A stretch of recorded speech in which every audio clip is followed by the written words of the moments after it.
I need to take a piss and get another beer.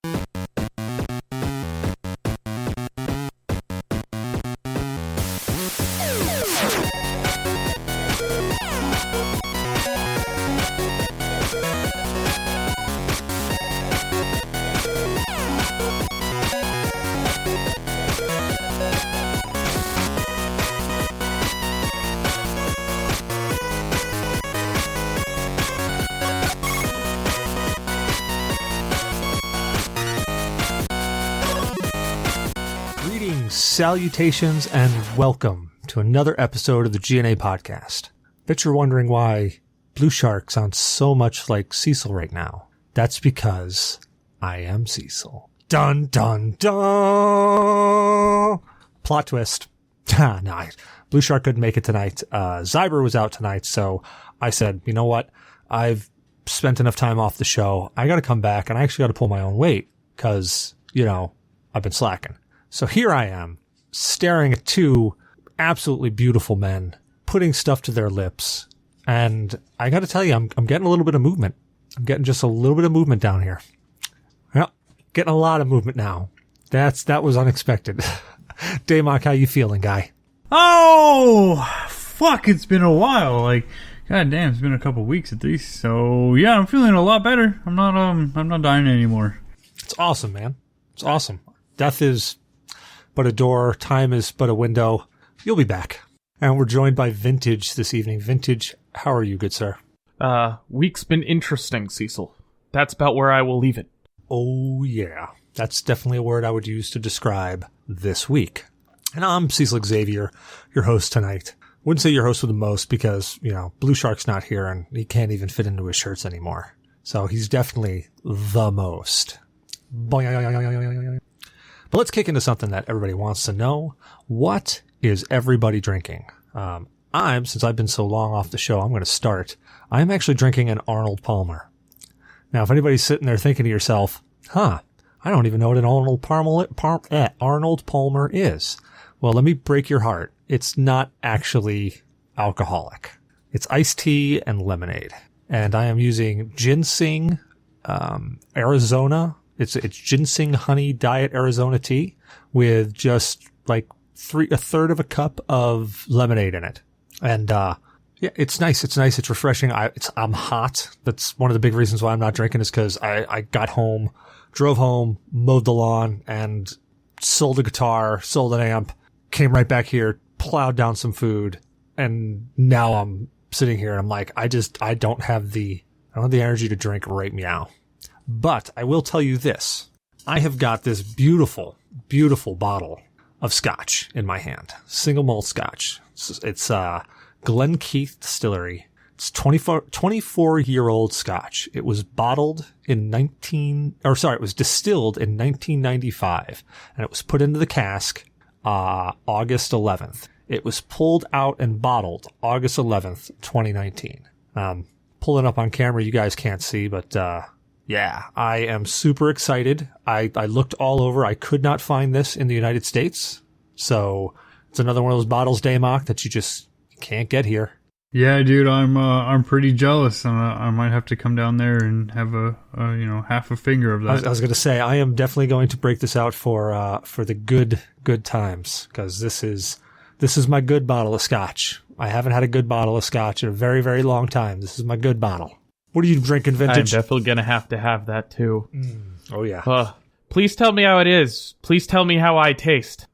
I, too, am the age of that bottle. Really? Are you kidding me? Yeah. That's a weird one to swallow, isn't it? Wait a second. You were born in August? Close enough. June of 96. Okay. No, that is close enough. I'll take that. That's definitely close enough. Yeah. So that sat in a cask for the whole duration of my life. If you ever want to feel useless, just think about that. That's actually going to be enjoyed. Well, I'm not. I'll at least enjoy the taste. I can't say that I would enjoy the taste of you. No offense. But, you do have... Don't knock until you try it, Cecil. I was going to say, you do have that face-framed thing going on. And, I mean, my nipples are hard. They are. What are you drinking, man? I don't blame you for that one. I am having an AleSmith Brewing Company Speedway Stout brewed with coffee. Now, I made a horrible, horrible mistake when I poured it, and I forgot to read literally the last line on here that says, "This beer ages very well and will continue to mature for many years to come." And I only have one of these. So I ran into the worldwide stout conundrum and the 120-minute conundrum. No, I'm enjoying this. Up. That's not a fuck I'm up. enjoying this, but I wish now I had bought in 2 cans. Okay, wishing that you had bought in 2 cans is okay, this was but almost drinking $9 now for a can. is not a fuck up. No, it's almost $9 a can. Actually, I wonder if it says on here when it was canned, because then I might be getting a little bit of a break out of this one. But anyway, the important thing is it tastes amazing. Think spring water, kind of smooth, a little bit of maltiness on the tip, and as it goes down, it's nothing but toffee, coffee, and chocolate. Very smooth, very rich. I like that it's flavor forward, and you get all of that on the nose, and absolutely no aftertaste, which I'll take no aftertaste over a bad aftertaste any day of the week. So this thing is absolutely excellent. I'm very happy with it. Sounds great, man. And it feels good in my mouth. It sounds great. It sounds phenomenal. What about you, Damok? What are you drinking over there? So I have not been drinking during the week, and I've decided to drink only on weekends and mostly only on Fridays. So I decided to treat myself with a little bit.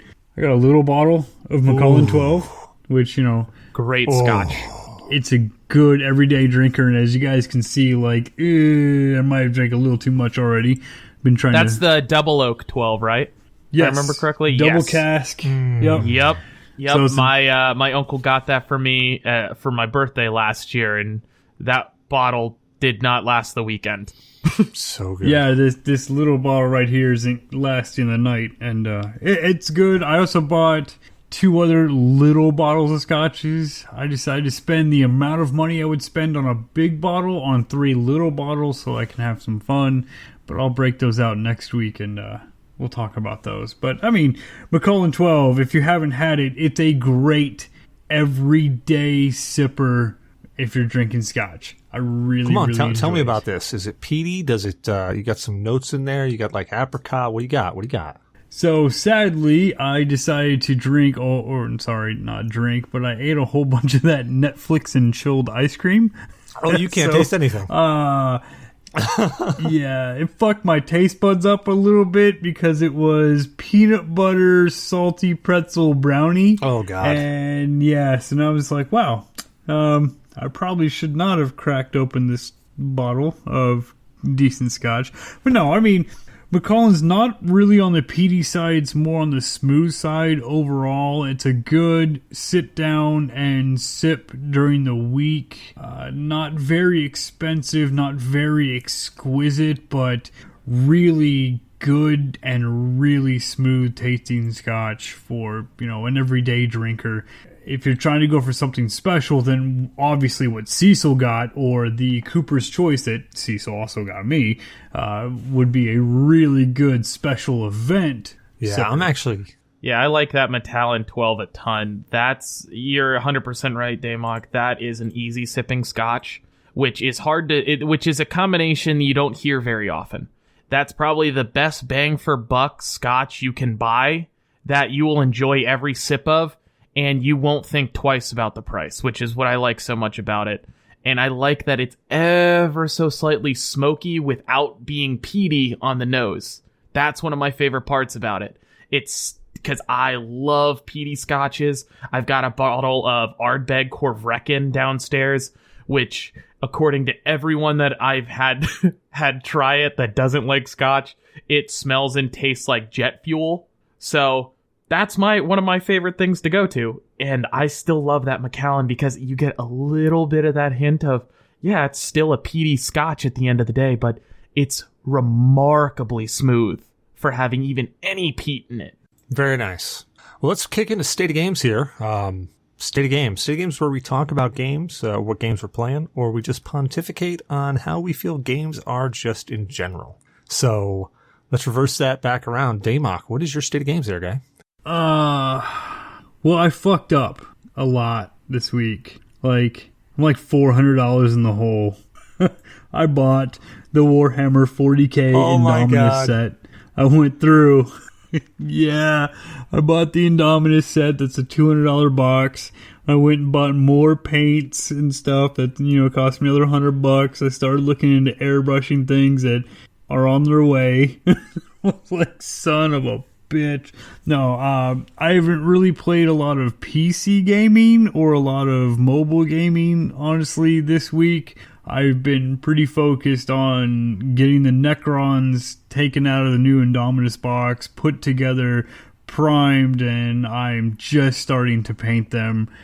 So I haven't played any games, but I am doing something gaming related, just more tabletop. No, dude, you know what? That counts. That counts as playing games because you're painting figures. And dude, like when we say state of games, usually we're referring to video games, but really any games I think counts on that. Board games, hell, even card games.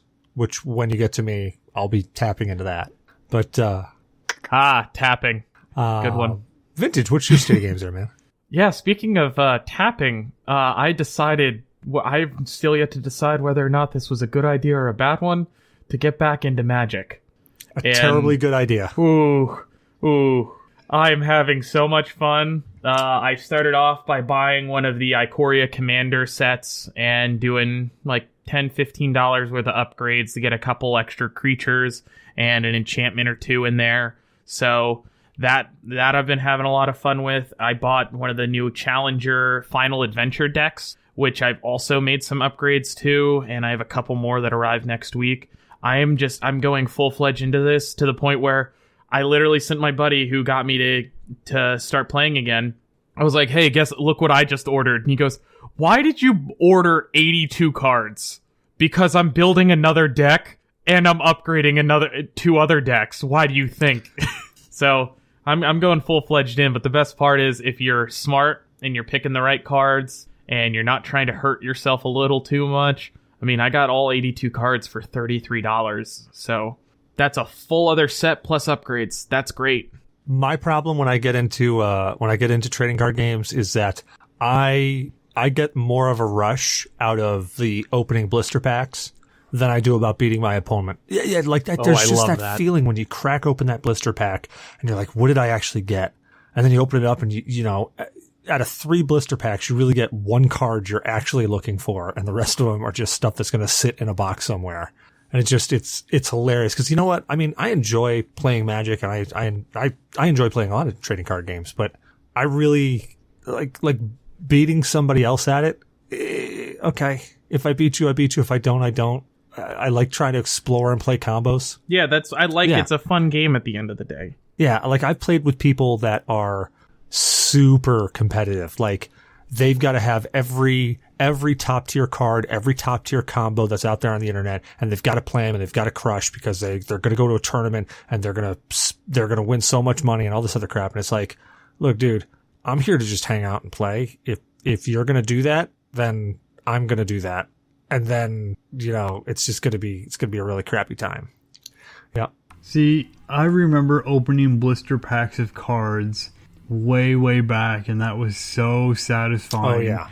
That, you know, I really couldn't afford to buy boxes of them except for the really cheap baseball cards. And they came in that black box, and they were like, I don't know, original baseball players that their cards weren't worth shit, so the boxes were only like $20, and they came with like the 40 blister packs, and you're like, yeah, and you start opening them, and it was just fun to go through and be like, oh, this is great, I have no idea who these baseball players are. I just really enjoyed opening blister packs. Thank God I grew out of that. The best part about holding those older ones, though, those older packs, and then all of a sudden you recognize you'll get like a Hank Aaron or a Joe DiMaggio or a Ron Guidry, something that's like so far back and like a Hall of Famer, and you're like, holy shit. Yeah, I recognize this one. This isn't worth anything, but it's worth a lot to me. You know, some of those cards, 10 years down the line, turned out to be worth a little bit, and I probably shouldn't have sold them, but at the time I was just like, yeah, I really need money, and yeah, I sold probably 100 of them, and I think I maybe got $60, which, you know, at the time was like, hey man, 100 fucking cardboard cards for $60, I'll take it. But, you know, they're probably worth something now, but yeah. Oh, well. I'm in a weird place now, so I've already, since I got back into it about a week ago, I've spent a total of $300, but in terms of some of the cards I've gotten, and I'm talking specifically the cards that are not in a deck right now, that I don't plan on putting in a deck unless I really luck out on other boosters or other packs I buy, I've made my money back, technically. Given the market value of some of those cards. Like, I had a buddy of mine who's like, I just ordered one of those cards, and it wasn't even a foil edition for $20, and you got it in your first booster you bought. Yep. I'm like, yes, I did. Fuck off. So I'm immediately going to use that $30 that the foil's worth, not sell the card, and buy a book to put them all in. Yeah. See, I mean, at least when you come to trading card games and all of that, you can sell some of the cards for money. Here I am with a shit ton of Necrons in space. There's a market for those, man. There's a market for those. I didn't think that there was until I started talking to, well, you don't know him, but he's the guy who took over now at DECA. I don't want to use his real name because I don't want to skeeve him out or anything, but he's the guy who took over for the initials. JB. Initials are the way to do it. Cool. And dude, like, I thought, you know, I always thought figurines, you buy them, you paint them, that's it, they're yours now forever. But dude, like, he started, him and WL were telling me about this market for painted figures. And there's like a huge market for them, and I didn't know anything about it. They started showing me websites. I was blown away. Yeah, so I've seen that, and especially, I don't want to advertise the site because I know they don't sponsor the podcast, right? But like Fiverr, you can go on Fiverr and you can actually make a decent amount of money when you do that kind of stuff. And you can say, hey, I'll paint 5 whatever figures in 3 or 4 color schemes for, you know, $30, and you provide the figures. Or if I provide the figures, it's $30-$40 plus the cost of the figures. Yeah, I've seen a lot of that. I do watch a lot of painters, and I know that there is a commission painting, but my colorblind ass just needs to figure out what I'm doing first before I can get in there. Yeah, dude, I'm all, you know what? I'm all for Fiverr. Like, that is a website that I will pump out on this show because we've gotten stuff from Fiverr here. In fact, you see that painting behind me? Well, it's not actually a painting. It's a digital drawing on canvas or on vinyl. Sorry, that came from Fiverr. There's been plenty of people on Fiverr. I've got another thing commissioned already on Fiverr. There's just a lot of really cool stuff. It's a great place for artists to go. I mean, it's a blessing and a curse because there's so many artists that it's actually competitive. So the artists that are good, that aren't well known, they got to go in the pond with everybody else. That means that they got to be competitive priced. You know, it's not like Jim Lee's not jumping in there. Alex Ross is not jumping in there. But I can tell you right now, if Alex Ross jumped on Fiverr, I would be the first guy in line to get something from him. Like, first guy, I would be people's elbowing other people to get them out of the way. Like, I'd be going full on WWE on people to get first in line there. Anyway, my state of games. I have actually been, I've been away for a while. I have not been playing almost any games.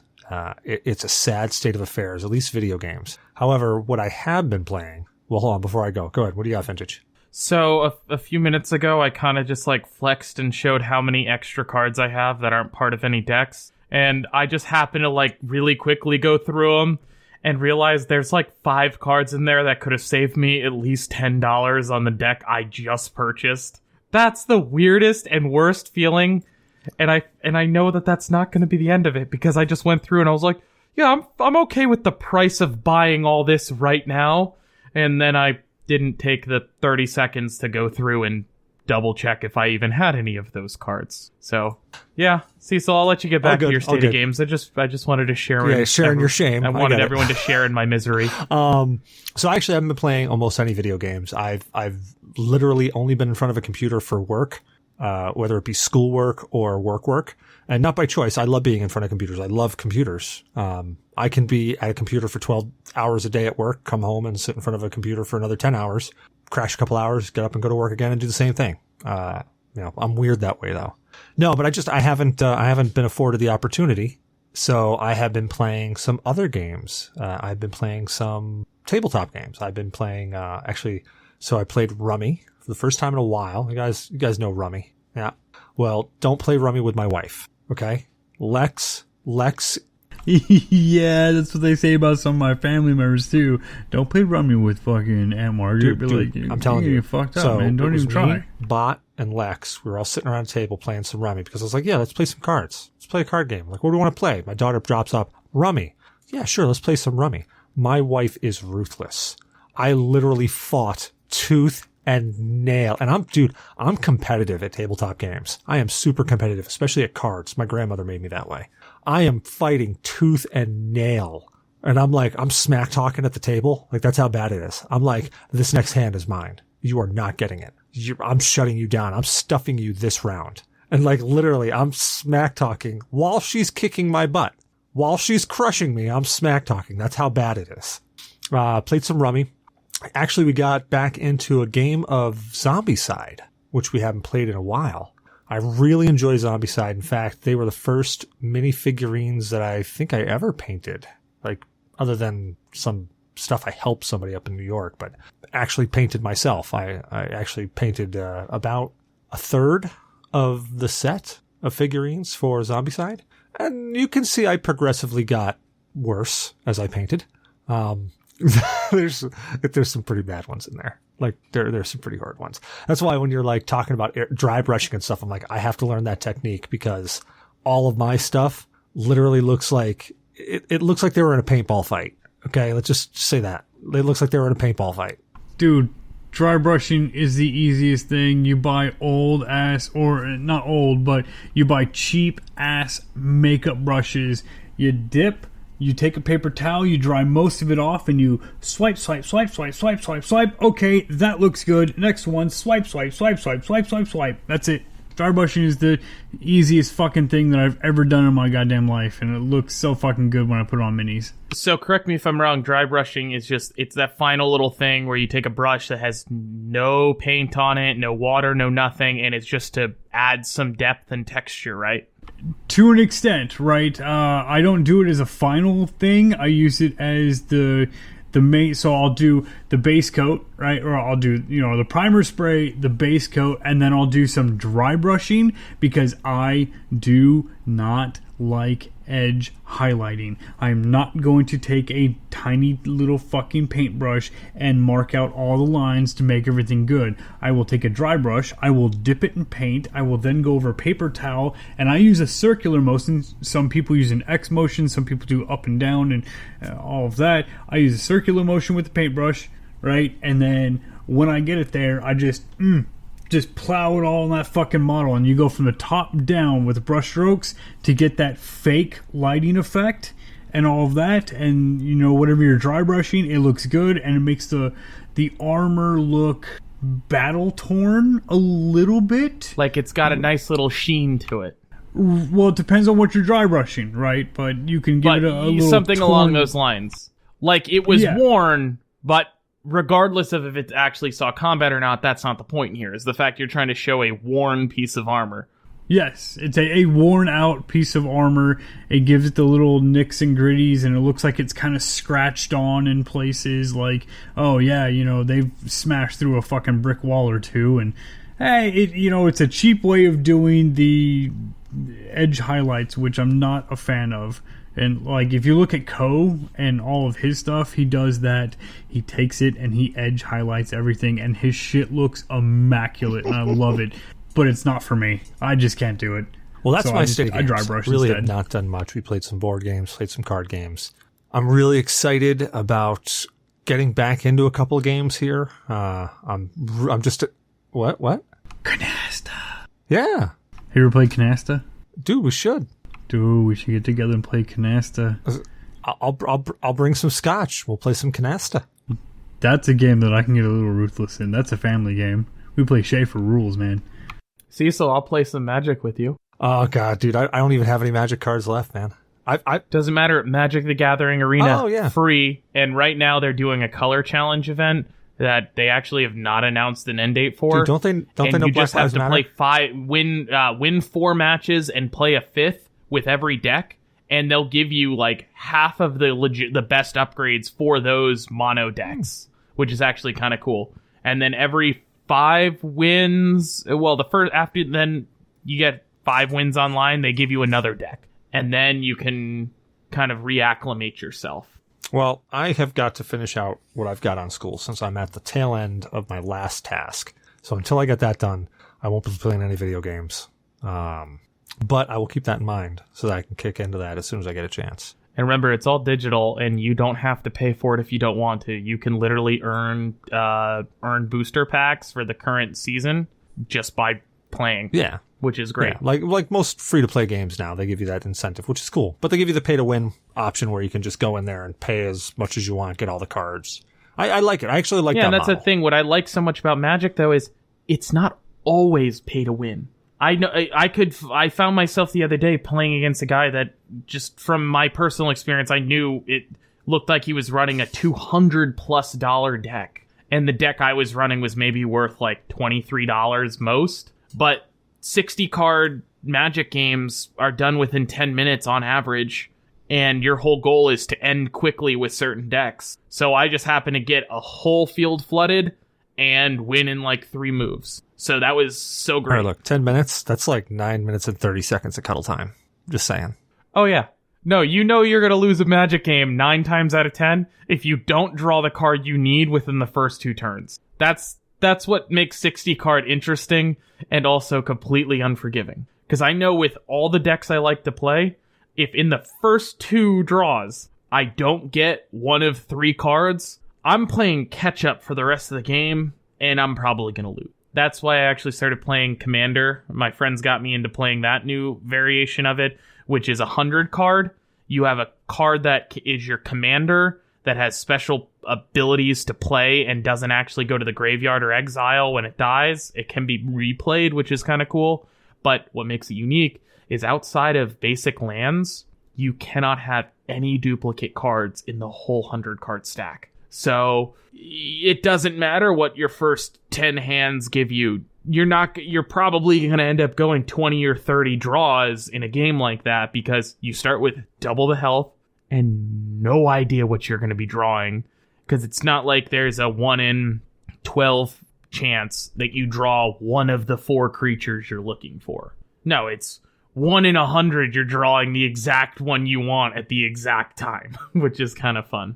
All right, well, let's kick into some news here. We got a bunch of articles to get through, and we've got really very little time because I have got other engagements I have to get to, and that's on me. But let's kick into the first article here that I want to jump into. Did you guys see, have you guys ever followed Gabe before? Gabe Newell, about his...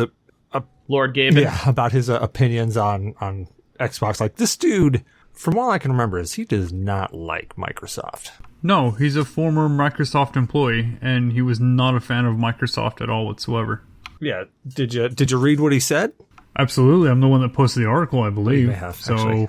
Yeah, Gabe has come out and absolutely said that he believes that the Xbox Series X is going to be better than the PlayStation. Now, he did not go into deep detail, but scratching the surface of it, he believes that because the hardware is arguably at this point the exact same, they're running the same processors, they're running the same GPUs, even though they have quote-unquote different series of the GPUs, they're running the exact same hardware.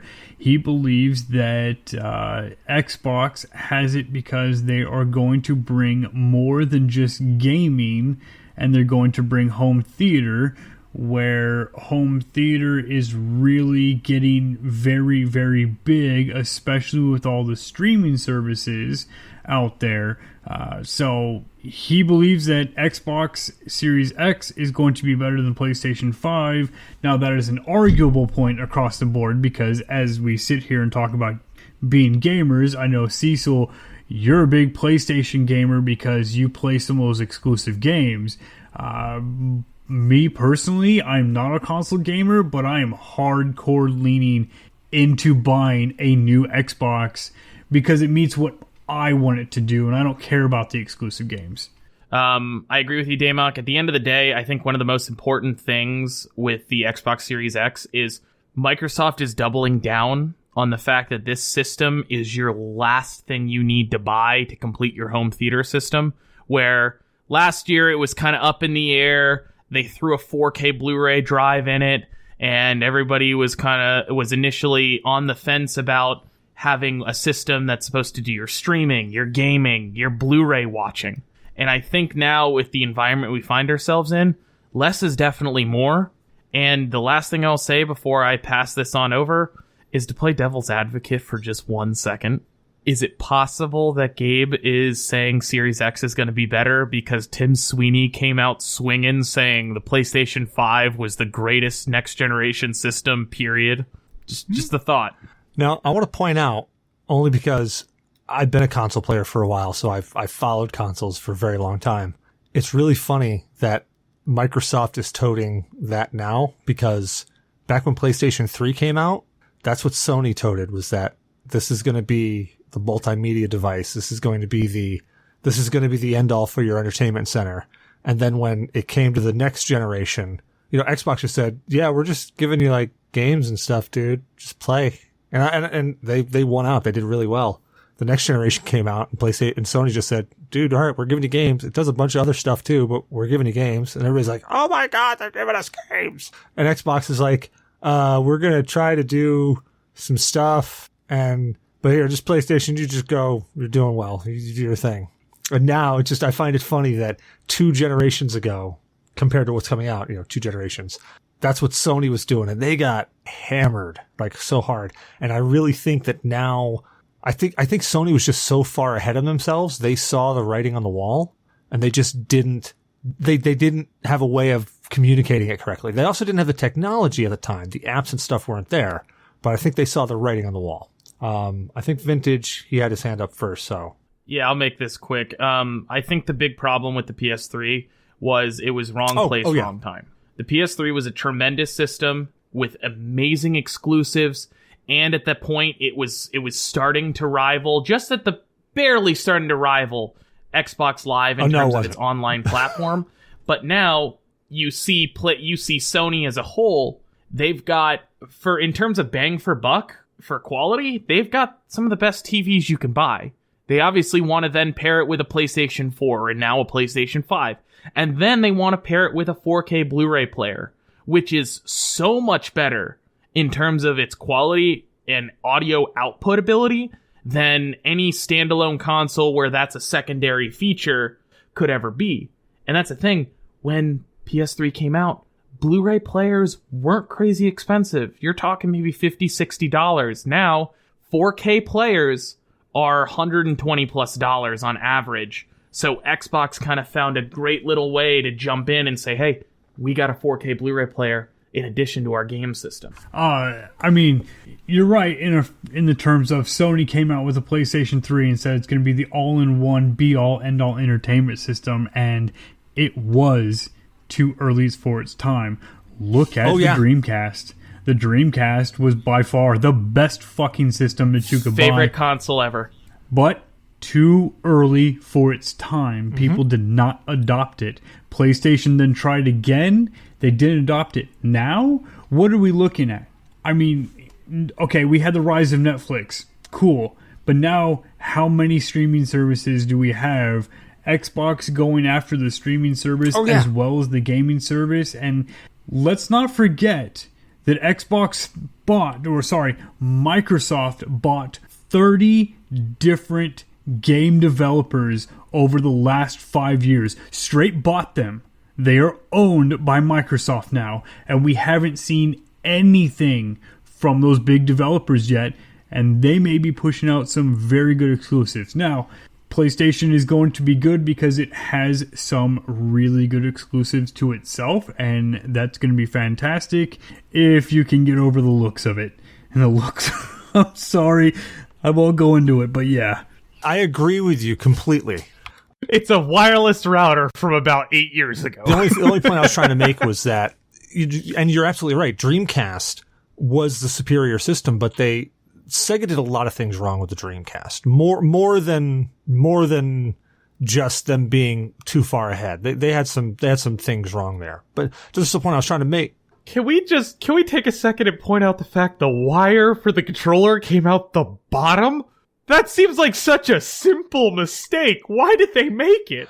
But I was just trying to make that, it's I find it humorous. I think it's a good thing that we're finally there, that us as consumers have finally made it to where visionaries from over a decade ago, visionaries from that time for so long ago saw all of this coming down the pipe. But, it's like having this great idea and there was no way for them to actually vocalize this and say, this is a great idea. And it was just, they started blurting things out and they started just like having a fit of Tourette's or something. And everybody started laughing. I find it funny. I'm super glad that we've made it to that point, that stage now that we finally as consumers have accepted that and we've embraced it even, with the rise of Netflix. But, I find it funny.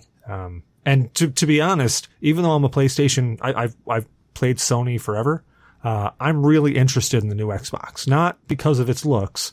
I mean, honestly, it looks like one of those store-bought NASs that you get and you just throw in the corner, plug it in, turn it on, and one. It looks like the NZXT H1 small form factor PC, which I have, by the way.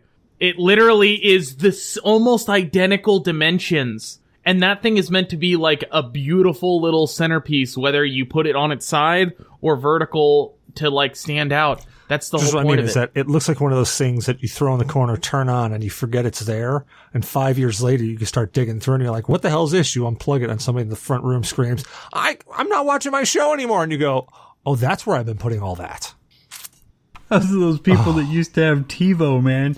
My aunt and uncle still have a TiVo, and they're like, man, we just got it upgraded. It's got a 1 terabyte hard drive. And I was like, that's it? You were recording all your shows on a 1 terabyte hard drive?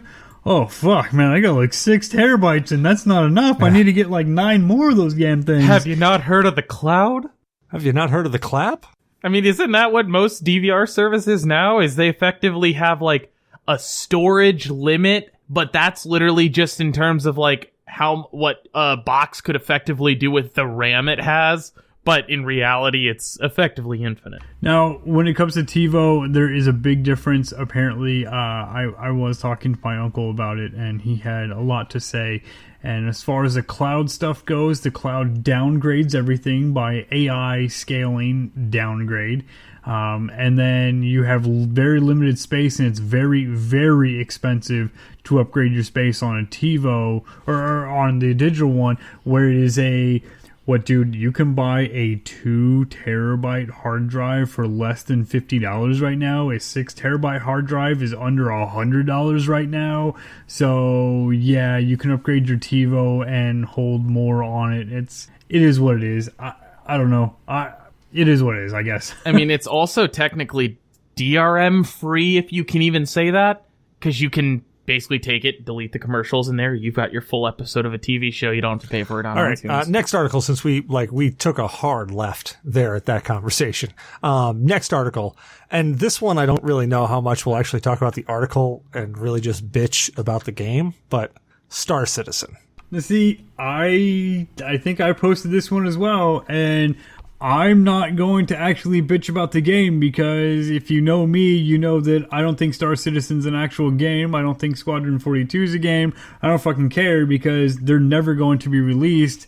And you can fucking take what I say to the goddamn bank. I don't even fucking care at this point. But really looking at this article, man, it's bad. Dude, I'm going to let you guys chime in because to me, I'm just like, wow, this is like, a fucking we weren't doing wreck. very well, so we're going to switch it over to here. Oh, yeah, we're going to get a roadmap together. It's like, wait a second. You're going to get a roadmap together? That's your big plan? That's your big announcement? We're going to get a roadmap? We're going to get a mock-up of the proposed roadmap? That's your big that's what you're going to give us? Oh, boy. This just, it sounds to me very similar to like Tesla going, all right, we're going to push out one of our electric cars. You're going to love it. And then 2 years later, we changed absolutely nothing. but the price went up a little bit because leather cost is higher. And then 2 years later, hey, guess what? In like 3 years, it'll be able to drive itself. I promise you this. And then you get to that 3-year point, and what? Our understanding of Tesla's autopilot is like a 15-year-old who just got its license effectively. Like, it's not the right move for Star Citizen. They shouldn't have announced that they were doing a roadmap. They should have just kept pushing out content as they planned on doing it, and not give the players that want to play the game an unreasonable expectation to go, oh, well, I don't have to play until this point because that's the point where they're going to add something extra that I really want. I mean, the people that play Star Citizen literally look at it as, oh, this is a game that's like when, I don't know, like early 2000s, like everyone would joke around, oh, you're going to be able to play like virtual reality or something where it's like prison sim or space sim, and you're gonna be this person living an alternate life in this other dimension because gaming and technology will go so far. That's what Star Citizen is trying to be, but they're putting a roadmap out is like telling you gotta go to college if you want to succeed in any respect. You can't start your own business unless you go to college. Have you read the article, brother? Have you read the article? Okay, like 3 days ago.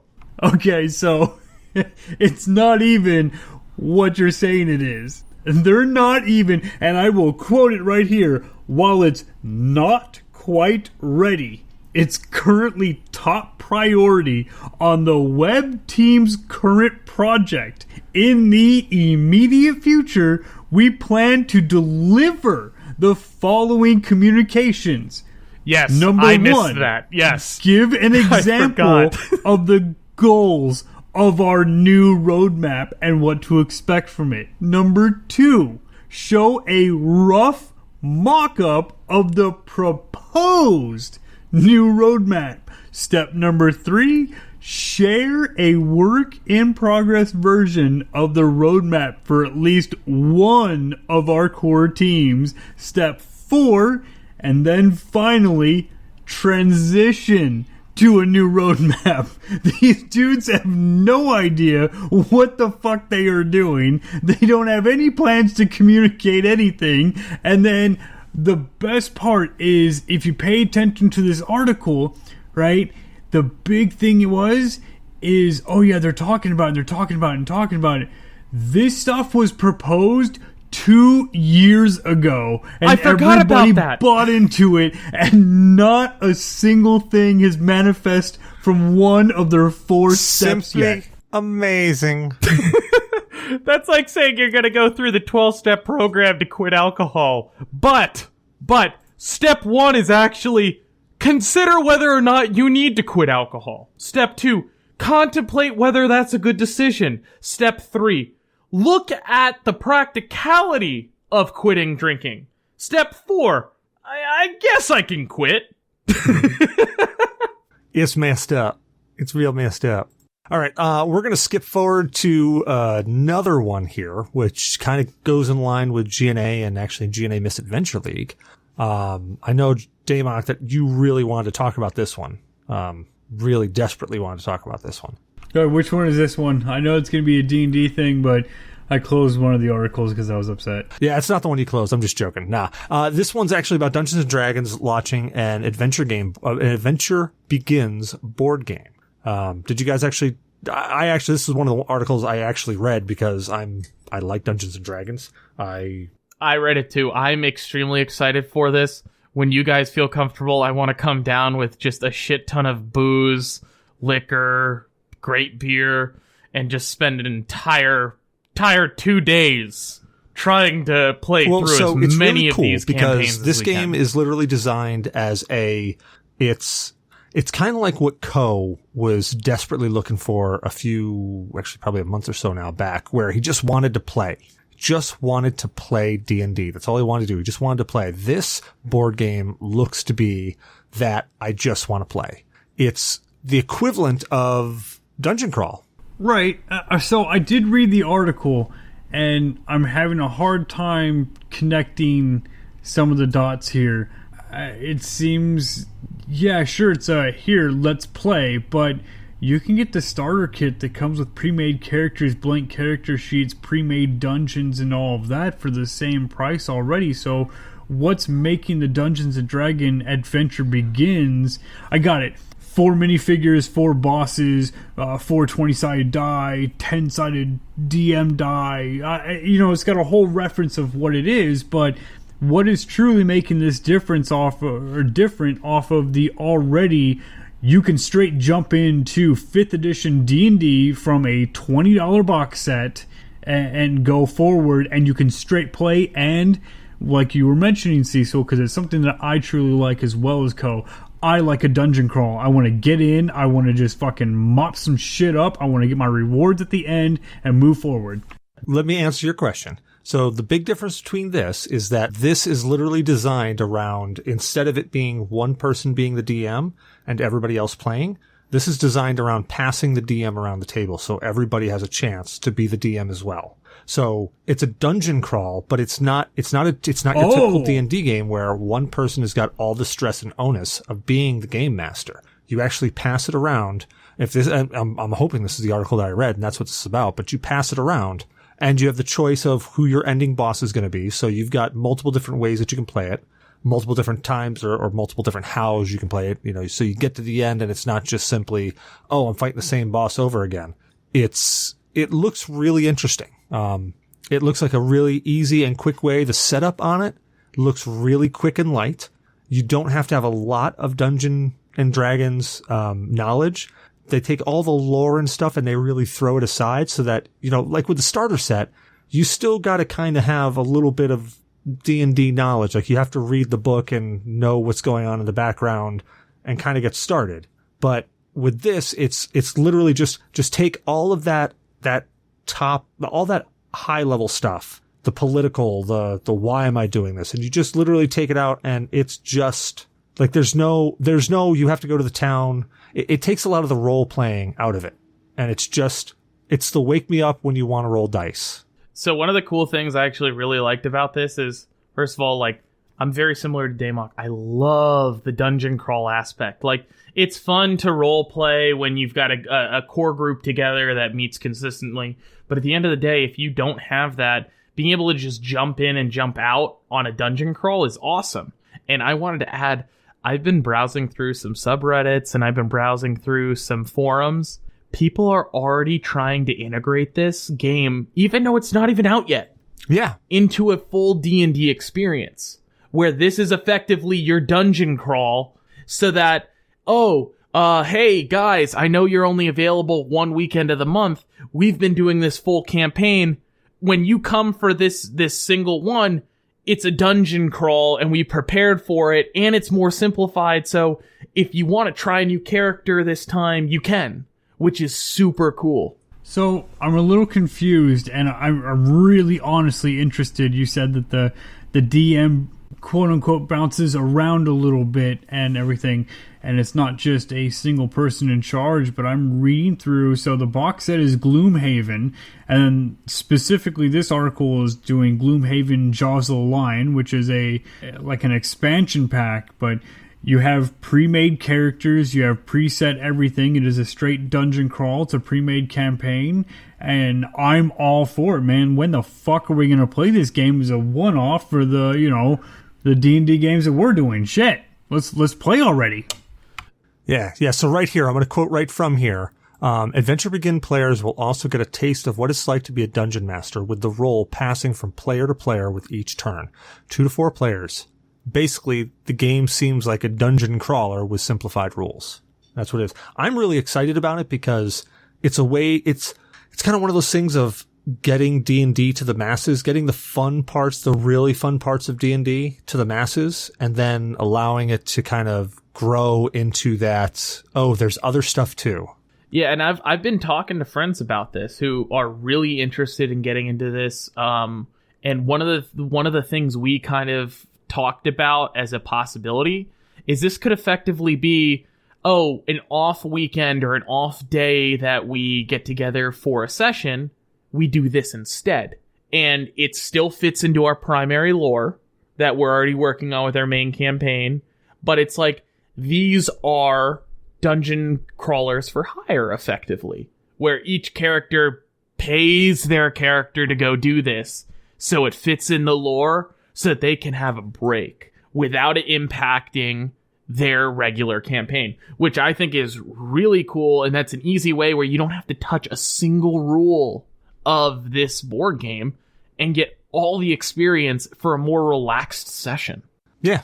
Yeah, I'm really, the thing that I'm really interested about for this is that there's so many people who play D&D that are, they're apprehensive about being the dungeon master.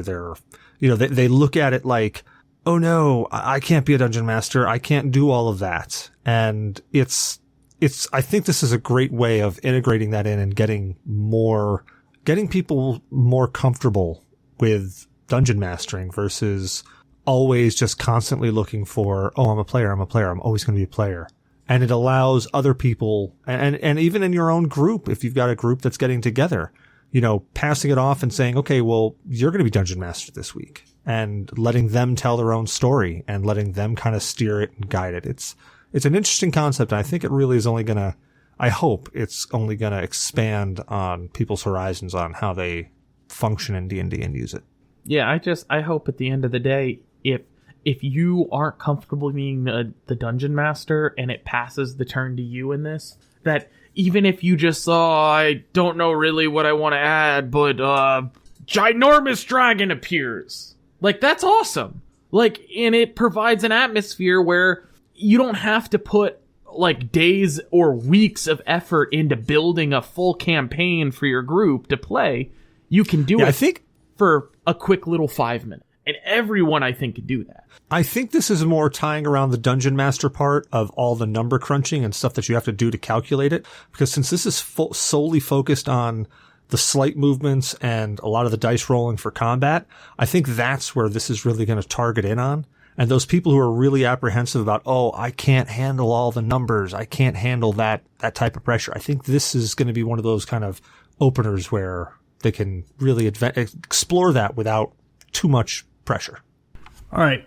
Question for the both of you. I'm going to let you go one at a time, obviously. We'll start with Vintage. So, looking at the new Dungeons & Dragons and everything that they've been doing with Dungeons & Dragons and the new 5th edition, as even what they did with 4th edition, and everybody who's been playing since the 80s going, oh my god, they're dumbing down the rules, they're simplifying everything, they're ruining the game, they do all this and they do all of that and it's terrible. And honestly, my perspective is I see them making the game more accessible, but yes, I understand where they are not making the game as complicated as it used to be, which everybody could really get in depth. So my question after reading a lot of this, and I love a fucking dungeon crawl. When I played D&D for the first time, I am a wake me up for combat and don't fucking bother me because RPing is the gayest shit I've ever done in my life, right? But now I'll do more RPing and I have a lot more fun. But Vintage, if you've played D&D in the past, how do you feel, in a quick reference of, do you think the game is being dumbed down, or do you think the game is becoming more accessible? So I have a very simple answer to anyone that follows Call of Duty in general. The new Modern Warfare game that came out, a lot of people complained, oh, they're making it more accessible to new players. They're putting in skill-based matchmaking so that these worse players get to be paired with worse players and the better players get to be paired with better players so that the people that are new to the game don't get absolutely wrecked the first time they play. I actually was all for that system because I think there's a direct comparison between Call of Duty today and D&D today. You go back a decade, a lot of people were playing D&D, and that population has unfortunately just remained semi-stagnant over the last 5 to 10 years, in my opinion. And that's the same thing with Call of Duty. I think they're taking a page out of Call of Duty's playbook in a way of saying, hey, this is easily accessible to a larger population. Sure, we're going to piss off a few of the diehards, but at the end of the day, if it brings more people to the community, I think that's an overall positive. because who doesn't want, if you're already at a 2 or 3 person group, who doesn't want to have a couple more people that said, oh, I got into it because of the board game. I got into Call of Duty because of the new one. I'm so excited to play the next one or play the older ones. Like, that to me is a really important part about jump starting a player base back in. I will quickly answer that. I think both. I think they are dumbing it down, and I think they are making it more accessible. Now, I recognize I play 3A, even MERP was way more complicated. I recognize that there are a lot of people out there that are hardcore that need that really rigid structure of rules to be able to feel it's believable. Like if I take this knife and I throw it over there and the wind is blowing easternly at 5 knots, well, how difficult is that going to be when I do? Yeah, okay. If I need to be a mathematician to calculate out I'm attacking somebody, that's too complicated for a majority of people. Now, for a group of people, it might be fantastic. And if you've got a dungeon master who's like that, and you've got a group of people who like that type of detailed realism, I think that works for them. I think for the larger group of people, they just they don't want to stop every attack and have to calculate out and a battle that literally lasts in real time for about 30 seconds and it take an hour and a half to figure out that battle. Now, when you're a new DM or when you haven't DM'd in a while and you're trying to learn new rules, yeah, those battles that take 30 seconds still take an hour and a half to figure out because you're trying to figure it all out, and that's acceptable. But as you start getting better and better with the system, those battles take a lot less time. So I'm an immersion player. If I'm taking too much time to figure out what's happening in a battle, I'm losing interest and I'm no longer immersed. So I think, yes, they are dumbing down the rules, but they are making it more accessible. And I think for those people that give it a chance, they're allowing for better immersion. On that note, Vintage, where can people find you? I completely agree, Cecil. Usually, and this is the first time I'm talking to both of you, usually I kind of lurk the G.N.A Discord and I would repeatedly tell you guys, don't find me, you don't want to find me. I started streaming in the last few months, so you can find me at twitch.tv/vintagedc. I lurk the Discord from time to time. I like to harass people or open myself up to harassment, as well as my own Discord, which I won't pimp on here because find me on here, ask me to go there. Yeah, that's pretty much it. Cool. Damok, where can people find you, man? I exclusively troll the G.N.A Discord as, I believe, the ultimate shit talker. So, yeah, you will absolutely find me there. And pretty much nowhere else, because fuck you guys, you don't know where I live. And I'm Cecil Xavier, your host. You can find me on Cecil vs. Games on Twitter, Cecil Xavier everywhere else, Ustream, Mixer, Twitch. Actually, Mixer's gone, isn't it? Is it gone now? It's going away. If it's not going away, is it gone? Yeah, so you can't find me there anymore. But you can find me on Facebook, which actually all my streams go there as well. You can also find me on Tinder. Look me up there. It's Cecil. That's Cecil. I'm the tall guy. You can find me on Tinder. Just find me. Talk to me. Just match me. Swiped right 6 times, baby. Let's do this. Ultimate match. Yeah. Just make sure to super like me. And let's do that. I'm totally interested in everything and anything. Just find me on Grindr. I mean Tinder.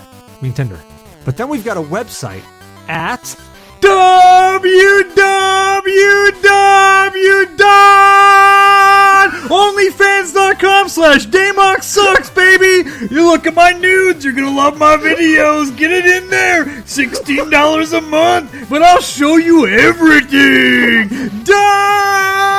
.com or GNApodcast.com.